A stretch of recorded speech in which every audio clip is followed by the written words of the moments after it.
55평생 여자의 체온을 이렇게 가까이 느껴본 적이 없었습니다. 환자복 바지를 입고 들어간 모텔방 카운터 주인의 이상한 눈빛도 신경 쓰이지 않았습니다. 문이 닫히는 순간 그녀의 손이 제 옷깃을 잡았고 저는 그녀의 허리를 끌어안았습니다. 거친 숨소리, 겹쳐진 그림자, 땀에 젖은 이마, 침대 시트가 구겨지는 소리와 낮은 신음이 방 안을 채웠습니다. 36살 그녀와 55 노총각인 제가 그렇게 서로를 확인했던 그날 밤, 지금 생각해도 흥분이 됩니다. 안녕하세요. 사연 진품명품 제작자 고우리입니다. 사연 시작에 앞서 좋아요와 구독 꼭 부탁드립니다. 감사합니다. 저는 올해 55입니다. 이 나이에 결혼도 못한 노총각이죠. 주변에선 저보고 팔자 사나웠다고들 하지만 사실 제 탓이 큽니다. 26에 화물차 운전을 시작했는데 그게 제 인생 전부가 되어버렸거든요. 장거리 화물이 많다 보니 일주일에 집에 들어가는 날이 이틀이면 많은 편이었습니다. 돈은 벌렸죠. 남들보다 2배는 더 벌었으니까요. 그런데 돈만 벌다 보니 어느새 머리에 흰머리가 반이 되어 있더군요. 부모님은 매일같이 결혼 타령이셨습니다. 너 언제 장가 갈 거냐? 우리 눈 감기 전에 손주 얼굴이라도 보자. 귀에 못이 박히도록 들었지만 솔직히 자신이 없었습니다. 이 나이에 누가 저를 받아주겠습니까? 그렇게 체념하고 살던 어느 날이었습니다. 2023년 9월 중순쯤이었을 겁니다. 부산에서 서울로 올라오는 길이었는데 배가 칼로 찌르는 것처럼 아팠습니다. 처음엔 체한 줄 알았습니다. 휴게소에서 소화제를 사 먹었지만 나아지지 않았고 오히려 더 심해졌습니다. 식은땀이 줄줄 흘렀습니다. 결국 고속도로 휴게소에서 119를 불렀고 그렇게 응급실에 실려갔습니다. 의사 선생님은 맹장이 터지기 직전이라고 하셨습니다. 조금만 늦었으면 복막염으로 큰일 날 뻔했어요. 그날 밤 바로 수술을 받았고 이틀간 입원해야 한다는 말을 들었습니다. 이틀이 2주로 늘어난 건 합병증 때문이었습니다. 수술 부위에 염증이 생겨서 항생제 치료를 더 받아야 했거든요. 처음엔 답답했습니다. 병원 침대에 누워만 있자니 미칠 것 같았습니다. 그런데 사흘째 되던 날 제 담당 간호사가 바뀌었습니다. 그녀였습니다. 문을 열고 들어온 순간 저는 멍하니 그녀를 바라봤습니다. 키는 한 160cm 정도 됐을까요? 날씬한 몸에 단정하게 올린 머리, 그리고 무엇보다 눈웃음이 예뻤습니다. 안녕하세요. 오늘부터 담당하게 된 김서현 간호사예요. 편하게 말씀하세요. 목소리도 부드러웠습니다. 나이는 30 중반쯤 돼 보였는데 그녀의 명찰에는 이름만 적혀 있었습니다. 네, 잘 부탁드립니다. 저는 괜히 목소리를 낮춰서 대답했습니다. 그날부터 그녀는 하루에 3번씩 제 병실에 들어왔습니다. 체온 재고, 혈압 재고, 링거 확인하고. 처음엔 그저 업무적인 관계였습니다. 그런데 나흘째쯤 되니 조금씩 이야기를 나누게 되더군요. 혹시 직업이 뭐세요? 손이 많이 거칠으신데. 그녀가 링거 바늘을 꽂으면서 물었습니다. 화물차 운전합니다. 20년 넘게요. 아, 그래서 피부가 그렇게 타셨구나. 고생 많으시겠어요. 뭐, 익숙해져서 괜찮습니다. 그렇게 조금씩 대화가 늘었습니다. 그녀는 생각보다 말이 많았습니다. 아니, 정확히는 제가 듣기를 좋아했던 것 같습니다. 병원 일이 얼마나 힘든지, 환자들 중에 어떤 분들이 계신지, 소소한 이야기들이었지만 지루하지 않았습니다. 일주일쯤 지났을 때였습니다. 저는 담배가 너무 피우고 싶었습니다. 원래 하루에 한 갑씩 피우던 사람이 일주일을 참았으니 미칠 지경이었습니다. 새벽 2시쯤이었을 겁니다. 잠이 안 와서 뒤척이다가 슬쩍 병실을 나왔습니다. 복도는 조용했습니다. 간호사 스테이션에 불만 켜져 있고 밤 당직 간호사 한 명이 모니터를 보고 있었습니다. 저는 조심스럽게 비상계단 쪽으로 걸어갔습니다. 병원 뒷공간에 작은 흡연 구역이 있다는 걸 낮에 확인해뒀거든요. 계단을 내려가 뒷문을 열었습니다. 찬 공기가 얼굴을 때렸습니다. 9월 중순의 밤 공기는 제법 서늘했습니다. 그런데 이미 누군가 거기 있었습니다. 김서연 간호사였습니다. 그녀는 전화 통화 중이었습니다. 저는 멈칫했습니다. 돌아가려다가 그냥 구석에서 조용히 담배나 피우기로 했습니다. 라이터 불을 붙이는 순간 그녀의 목소리가 들렸습니다. 엄마, 나도 알아. 알아요. 근데 내가 어떻게 해? 마음에 드는 사람이 없는데. 목소리에 피로가 묻어 있었습니다. 36이 뭐 어때서요? 요즘 사람들 다 늦게 결혼해요. 전화 너머로 뭔가 큰 소리가 들렸습니다. 네, 알겠어요. 조심히 들어가세요. 통화가 끊겼습니다. 그녀는 한숨을 크게 내쉬었습니다. 저는 담배 연기를 천천히 내뱉으며 그녀를 힐끗 봤습니다. 고개를 떨구고 서 있는 뒷모습이 쓸쓸해 보였습니다. 통화 내용이 들렸으니 모른 척할 수도 없었습니다. 저는 담배를 끄고 천천히 다가갔습니다. 힘드시죠? 그녀가 깜짝 놀라 고개를 돌렸습니다. 아, 환자분. 언제부터 거기? 방금 왔습니다. 담배 좀 피우려고요. 근데 통화하시는 거 조금 들렸네요. 죄송합니다. 아니요, 괜찮아요. 그녀는 손으로 얼굴을 쓸어내렸습니다. 커피 한 잔 하실래요? 자판기 커피지만 제가 먼저 말을 꺼냈습니다. 그녀는 잠시 망설이다가 고개를 끄덕였습니다. 그럴까요? 저는 복도 끝 자판기로 가서 따뜻한 커피 2개를 뽑았습니다. 다시 뒷공간으로 돌아와 그녀에게 건넸습니다. 감사합니다. 그녀는 캔을 받아 2 손으로 감쌌습니다. 저희 부모님도 저한테 똑같이 말씀하세요. 저는 벤치에 앉으며 말했습니다. 매일 결혼 타령이시죠. 55에 장가도 못 간 자식 둔 게 얼마나 속상하시겠어요. 그녀가 저를 돌아봤습니다. 55이세요? 네, 노총각입니다. 하. 저는 쓸쓸하게 웃었습니다.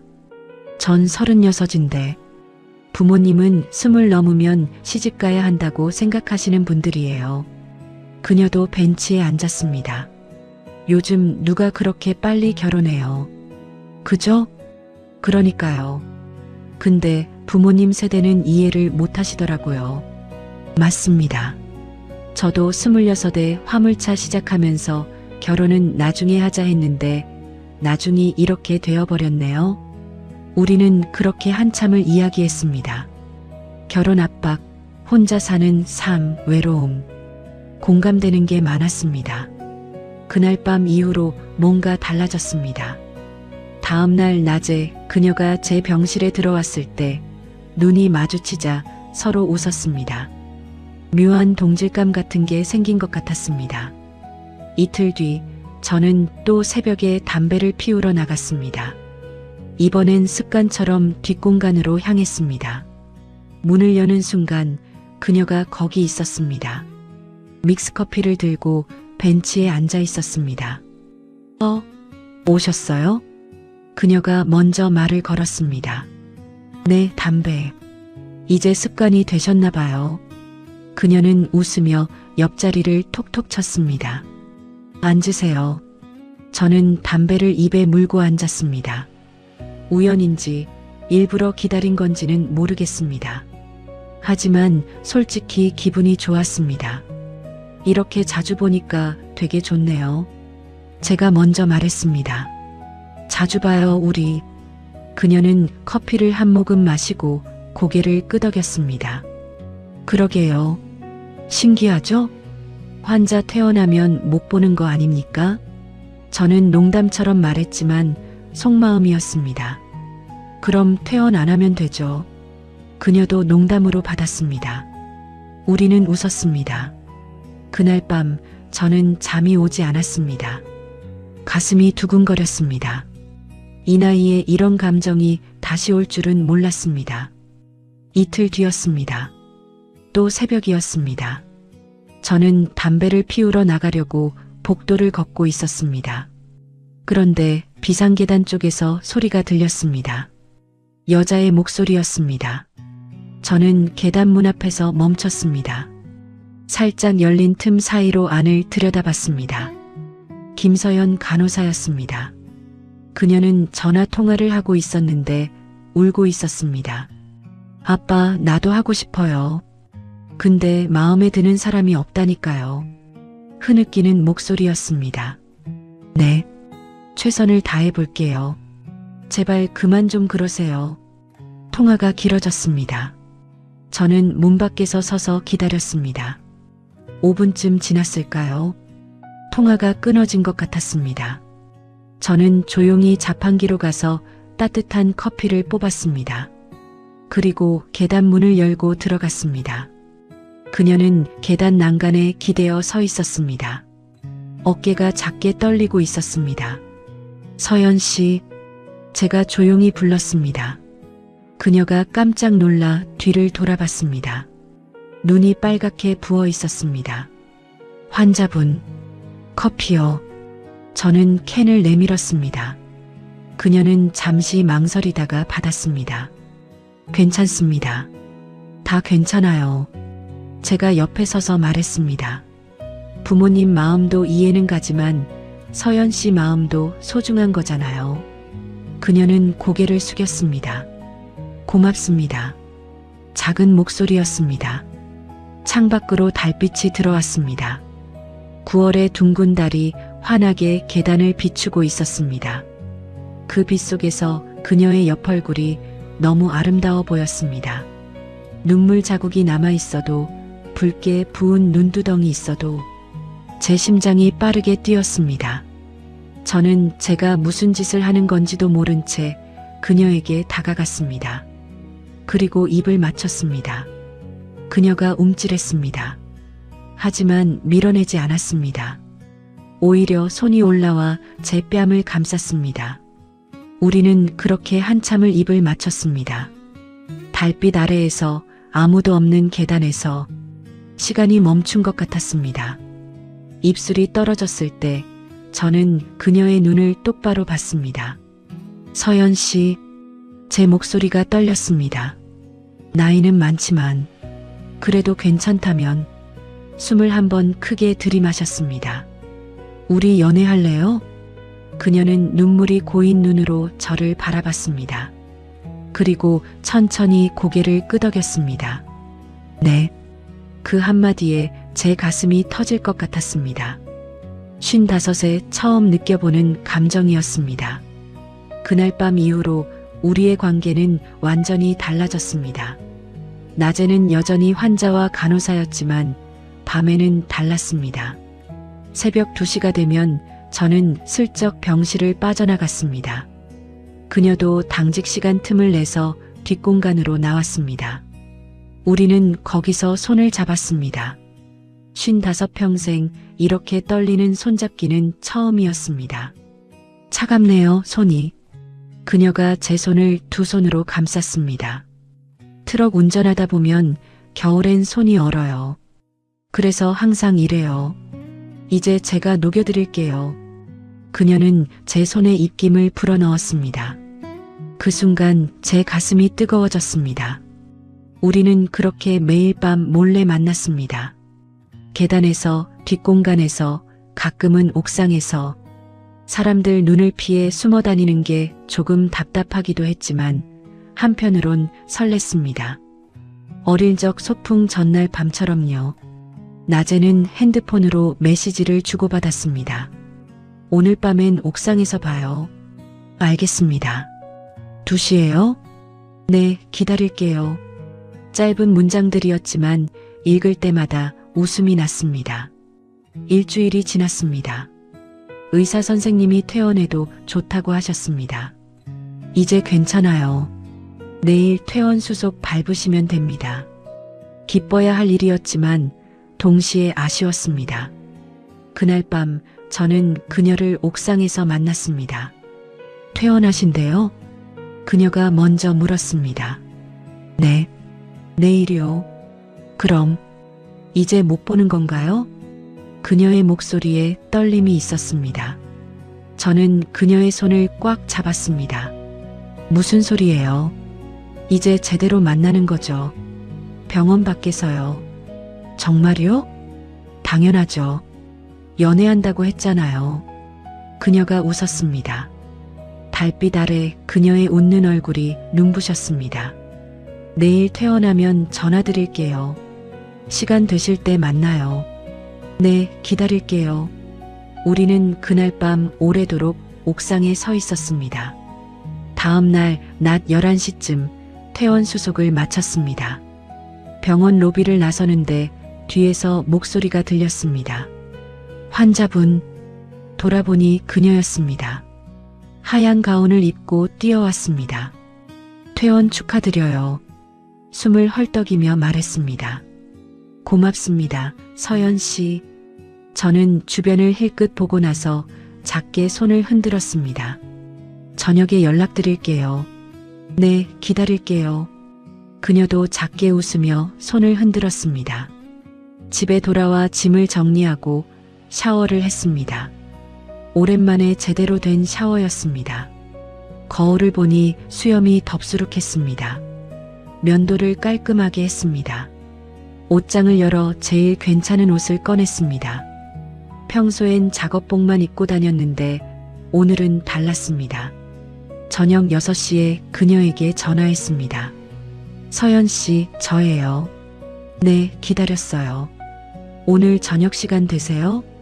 네, 8시 이후엔 괜찮아요. 그럼 8시 반에 병원 앞에서 만날까요? 좋아요. 전화를 끊고 시계를 봤습니다. 2시간 반이 남았습니다. 그 시간이 왜 그렇게 길게 느껴지던지요. 8시 15분에 병원 앞에 도착했습니다. 일찍 나온 겁니다. 차 안에서 기다리다가 8시 25분에 내렸습니다. 8시 반 정각 그녀가 나타났습니다. 평소 간호사복이 아닌 평상복을 입은 모습은 처음 봤습니다. 베이지색 코트에 청바지 그리고 작은 가방을 들고 있었습니다. 머리는 내려놨고 가벼운 화장을 했습니다. 너무 예뻤습니다. 오래 기다리셨어요? 그녀가 다가와 물었습니다. 아니요, 방금 왔어요. 거짓말이었습니다. 어디 갈까요?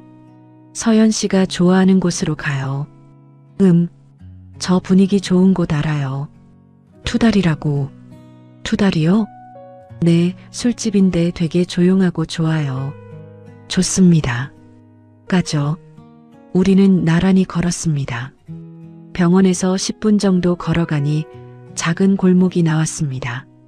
투달이라는 간판이 보였습니다. 안으로 들어가니 조명이 은은했습니다. 나무 테이블과 의자가 아담하게 배치되어 있었습니다. 어서 오세요. 사장님으로 보이는 분이 반갑게 맞았습니다. 두 분이세요?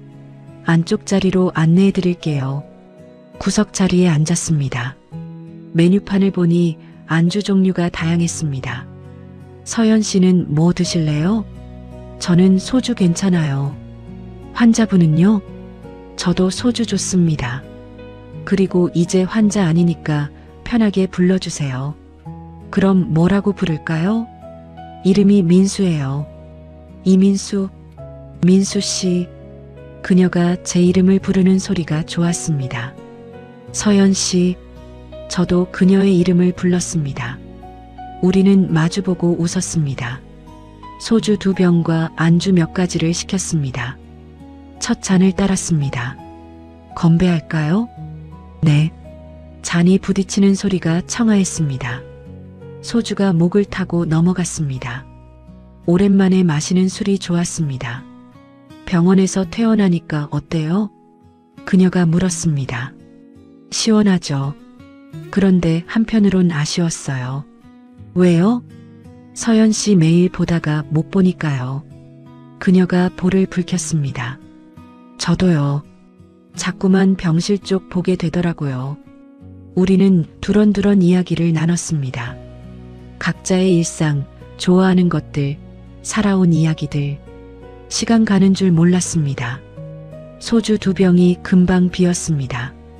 한 병 더 시킬까요? 제가 물었습니다. 좋아요.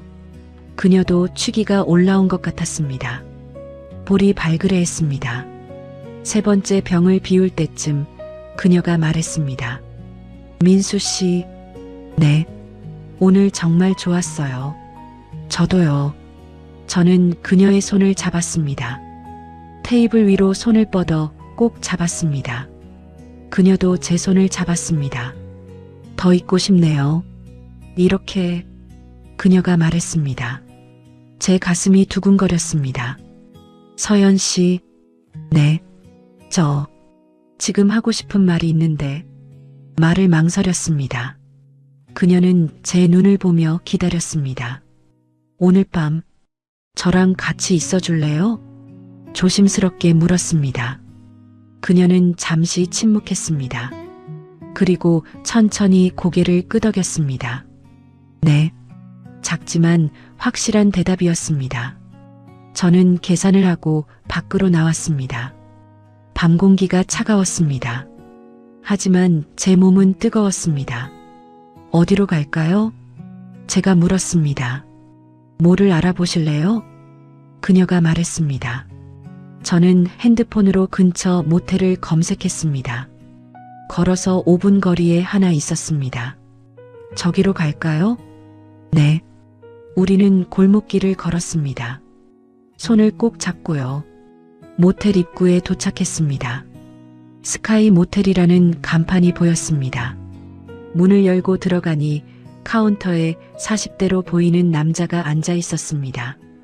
그 남자는 우리를 보더니 눈을 동그랗게 떴습니다. 당연했습니다. 저는 아직 환자복 바지를 입고 있었거든요.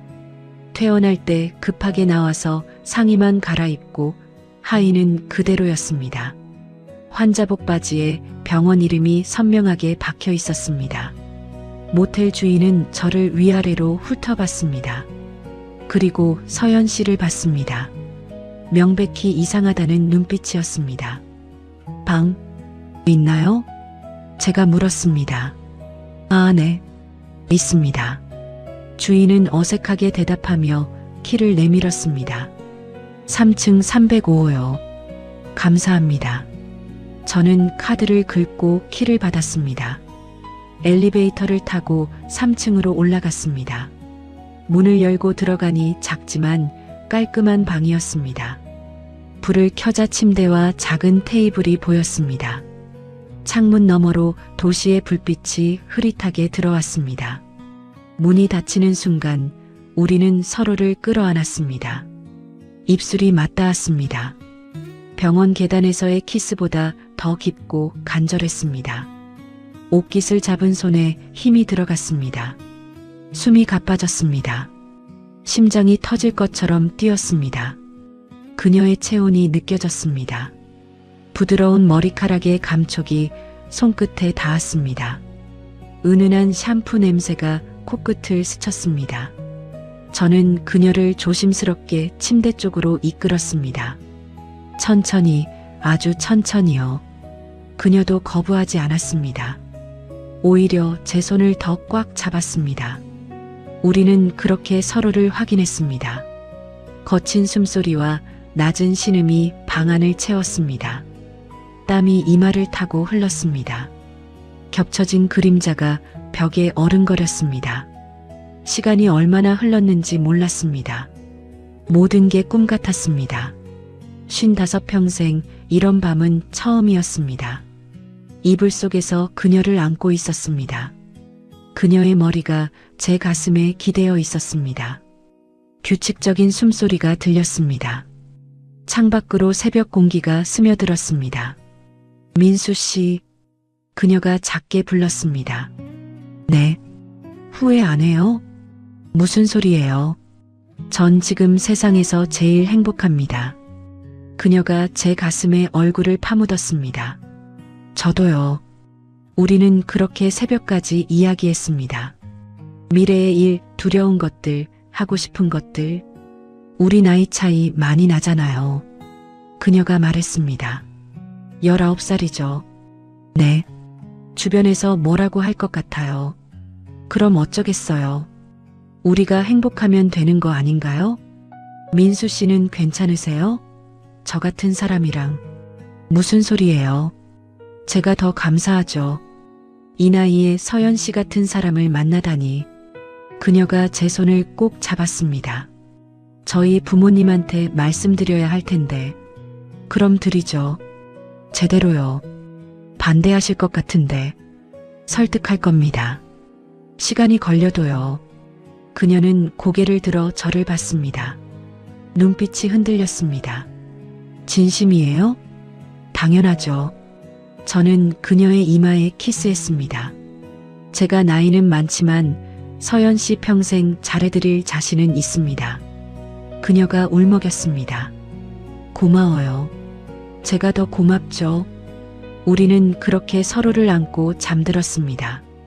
다음 날 아침 해가 떠올랐습니다. 창문 사이로 햇살이 들어왔습니다. 눈을 뜨니 그녀가 제 곁에 있었습니다.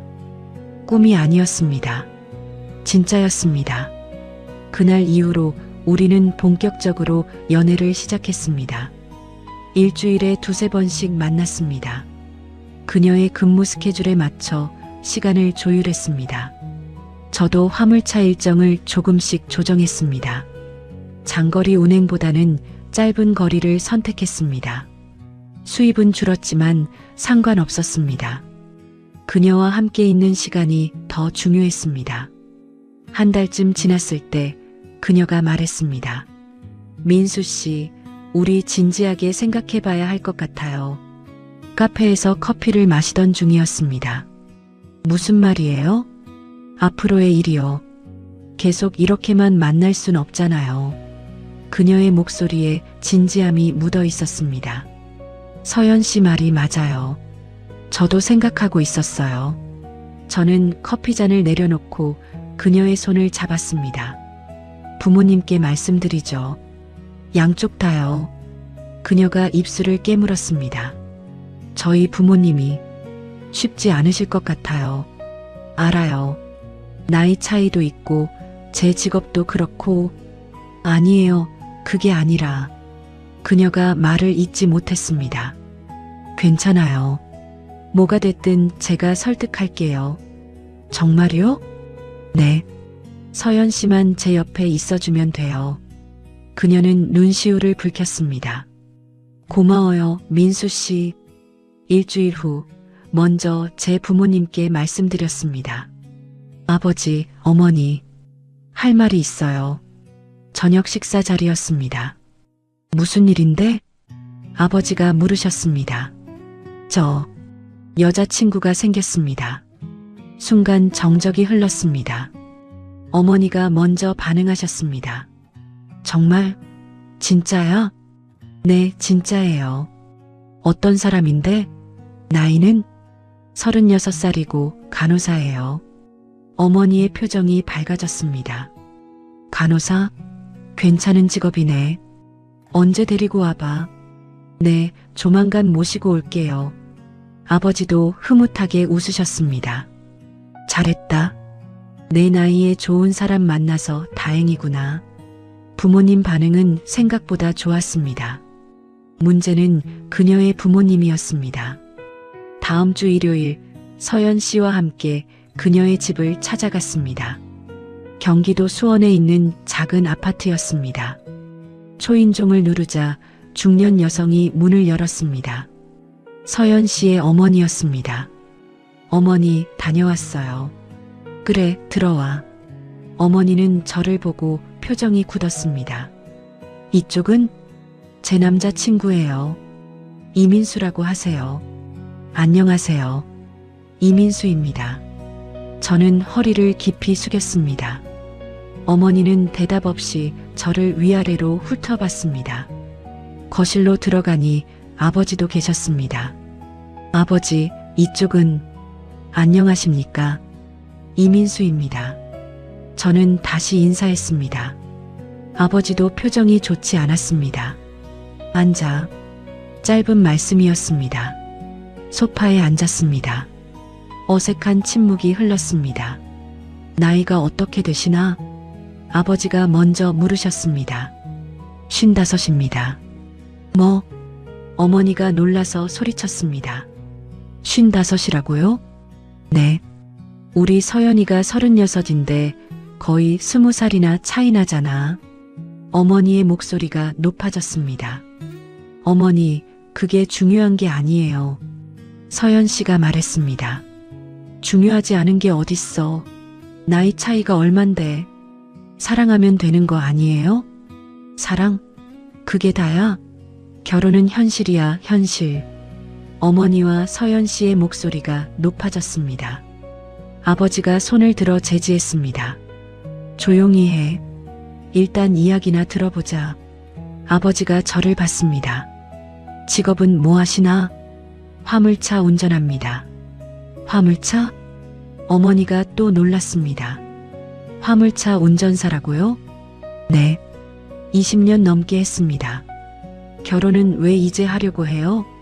이 나이까지 뭐 했어요? 어머니의 질문이 날카로웠습니다. 일만 하다 보니 시기를 놓쳤습니다.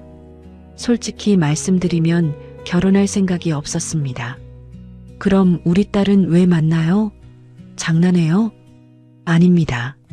서연 씨를 만나고 생각이 바뀌었습니다. 이 사람이라면 평생 함께하고 싶다고요. 평생? 당신 나이에 우리 딸이 늙어가는 거 보고 싶어요? 어머니의 말이 가슴에 박혔습니다. 하지만 참았습니다. 나이는 제가 어쩔 수 없습니다. 하지만 서연 씨를 평생 잘 모실 자신은 있습니다. 자신? 무슨 자신이에요? 경제적으로 어려움 없이 살게 해드리겠습니다. 제가 모은 돈도 있고 계속 일할 수도 있습니다. 돈이 문제가 아니에요. 어머니가 소리쳤습니다. 나이가 문제라고요. 우리 딸이 40이면 당신은 60이에요. 50이면 70이고 생각해봤어요? 생각했습니다. 생각했으면서 어떻게 우리 딸한테 접근할 수 있어요? 말문이 막혔습니다. 어머니 말이 틀리지 않았습니다. 어머니, 서연 씨가 일어섰습니다. 그만하세요. 민수 씨한테 너무 심하세요. 심한 게 아니라 현실을 말하는 거야. 전 민수 씨 좋아요. 나이 차이 나는 거 알아요. 그래도 이 사람이랑 살고 싶어요. 너 미쳤니? 어머니가 딸을 노려봤습니다. 미친 게 아니에요. 진심이에요. 당장 나가. 어머니가 저를 가리켰습니다. 우리 딸한테 다시는 연락하지 마세요.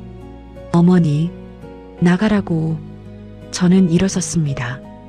죄송합니다. 고개를 숙이고 현관으로 향했습니다. 서연 씨가 따라 나왔습니다. 민수 씨, 그녀의 눈에 눈물이 고여 있었습니다. 괜찮아요. 시간이 필요한 거예요. 어떡해요? 제가 다시 올게요. 설득할게요. 저는 그녀의 손을 꼭 잡았습니다. 서연 씨는 부모님 잘 모시고 있어요. 제가 알아서 할게요. 미안해요. 미안할 거 없어요. 저는 그날 집으로 돌아왔습니다. 가슴이 답답했습니다. 하지만 포기할 수 없었습니다. 일주일 후 다시 그녀의 집을 찾아갔습니다. 이번엔 혼자였습니다. 초인종을 눌렀습니다. 어머니가 나왔습니다. 또 왔어요? 네. 말씀드릴 게 있어서요. 할 말 없어요. 돌아가세요. 5분만 시간 주세요. 부탁드립니다. 저는 고개를 숙였습니다. 어머니는 한숨을 쉬더니 문을 열었습니다. 들어와요. 거실에 들어가 무릎을 꿇었습니다. 뭐 하는 거예요? 말씀드릴게요. 제 진심을요. 저는 고개를 들어 어머니를 봤습니다. 저도 압니다. 나이 차이 많이 나는 거, 제가 늙으면 서연 씨한테 짐이 되는 거 알면서 왜? 하지만 서연 씨 없이는 못 살 것 같습니다. 어머니가 눈을 감았습니다. 55평생 이렇게 간절한 적 없었습니다. 제발 허락해 주세요. 당신이 진심인 건 알겠어요. 근데 그게 다가 아니에요. 알고 있습니다. 그래서 약속드립니다. 저는 호주머니에서 통장을 꺼냈습니다. 이게 제가 20년 넘게 모은 돈입니다. 3억 5천입니다. 어머니가 놀라 저를 봤습니다. 집도 하나 있습니다. 전셋집이지만 언제든 팔 수 있습니다. 서연 씨랑 결혼하면 집부터 마련하겠습니다. 돈 문제가 아니라니까요. 압니다. 하지만 최소한 경제적 어려움은 없게 해드리겠다는 약속이에요. 어머니가 한숨을 쉬었습니다. 정말 우리 딸 평생 책임질 수 있어요? 네. 목숨 걸고 약속드립니다. 나이 들어서 아프면요? 그때도 서연 씨가 곁에 있어주면 견딜 수 있습니다. 만약 우리 딸이 먼저 힘들어하면요? 그땐 제가 놓아드리겠습니다. 어머니가 눈물을 닦았습니다. 우리 딸이 그렇게 좋아요? 네. 세상에서 제일 소중합니다. 한참의 침묵이 흘렀습니다. 아버지랑 상의해 볼게요. 감사합니다. 저는 다시 고개를 숙였습니다. 며칠 후 서연 씨에게서 전화가 왔습니다. 민수 씨, 목소리가 떨리고 있었습니다. 무슨 일이에요? 부모님이 허락하셨대요. 정말요? 네. 어머니가 민수 씨 진심은 알겠다고, 한번 믿어보겠다고. 저는 눈물이 났습니다. 55에 처음 흘려보는 기쁨의 눈물이었습니다. 고마워요, 서연 씨. 제가 더 고마워요. 그렇게 우리는 결혼 준비를 시작했습니다. 양가 상견례도 했습니다. 처음엔 어색했지만 서서히 풀어졌습니다. 결혼식은 작게 했습니다. 가족들과 가까운 지인들만 초대했습니다. 식장에서 서연 씨를 처음 봤을 때 숨이 멎는 줄 알았습니다. 하얀 웨딩드레스를 입은 그녀는 천사 같았습니다. 주례 선생님 말씀이 끝나고 서로 절을 올렸습니다. 부모님께 절을 올릴 때 어머니가 우셨습니다. 우리 딸 잘 부탁해요. 네, 어머니. 평생 잘 모시겠습니다. 피로연을 마치고 신혼여행을 떠났습니다. 제주도로 갔습니다. 바다를 보며 손을 잡고 걸었습니다. 민수 씨, 행복해요. 저도요. 앞으로도 계속 이럴까요? 물론이죠. 제가 만들어 드릴게요. 그녀가 제 어깨에 머리를 기댔습니다. 신혼여행을 마치고 돌아와 새 집에 짐을 풀었습니다.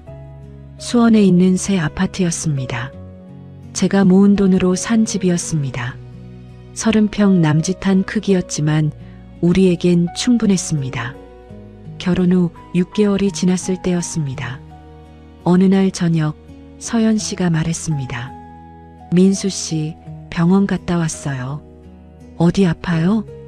깜짝 놀라 물었습니다. 아니에요. 그녀가 웃었습니다. 임신했어요.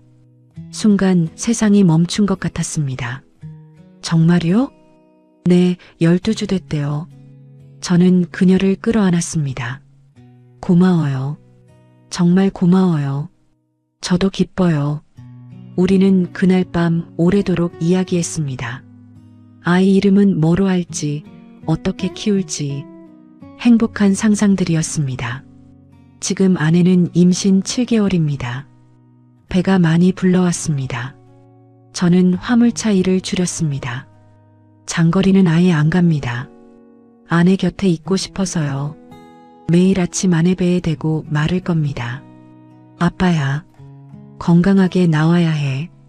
아내는 웃으며 제 머리를 쓰다듬습니다. 우리 아빠 목소리 듣고 있을 거예요. 양가 부모님도 자주 놀러 오십니다. 장모님은 이제 저를 아들처럼 대해주십니다. 사위, 고생 많아. 우리 딸 잘 챙겨줘서 고마워. 제가 더 감사하죠. 장인어른도 가끔 술 한잔 하자고 하십니다. 처음엔 반대했는데 이제 보니 내가 최고야. 과분한 말씀이십니다. 우리 딸 평생 부탁한다. 네, 아버지. 약속드립니다. 돌이켜보면 신기합니다. 맹장 수술을 받으러 갔다가 인생이 바뀌었으니까요. 만약 그날 병원에 안 갔다면 서연 씨를 못 만났겠죠.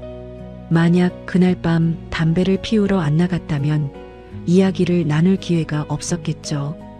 만약 계단에서 입을 맞추지 않았다면 지금 이 행복도 없었겠죠. 인생은 정말 알 수 없는 것 같습니다. 55에 처음으로 사랑하는 사람이 생기고 결혼하고 아이까지 생겼으니까요. 주변에선 아직도 가끔 수군댑니다. 나이 차이 너무 나는 거 아니냐? 저 나이에 애 낳으면 키우기 힘들 텐데. 하지만 신경 안 씁니다. 우리가 행복하면 그만이니까요. 어젯밤 아내가 잠결에 말했습니다. 민수 씨 사랑해요. 저는 아내 이마에 키스했습니다. 나도 사랑해요. 평생 사랑할게요. 창밖으로 달빛이 들어왔습니다. 병원 계단에서 봤던 그 달과 똑같은 달이었습니다. 그때 그 순간부터 제 인생이 바뀌었습니다. 이제 저는 더 이상 외롭지 않습니다. 사랑하는 아내가 있고 곧 태어날 아이가 있으니까요. 55에 찾은 늦은 행복이지만 그 어떤 것보다 소중합니다. 앞으로도 이 행복을 지키며 살아가겠습니다. 아내와 아이를 위해, 그리고 저를 믿고 허락해 주신 장인 장모님을 위해 환자복을 입고 갔던 그날 밤이 부끄럽지 않도록 평생 아내에게 잘하며 살겠습니다. 그것이 55 노총각이었던 제가 할 수 있는 최선의 사랑이니까요. 시청해 주셔서 진심으로 감사드립니다. 늘 건강하시고 마음에 평안이 가득하시길 바랍니다.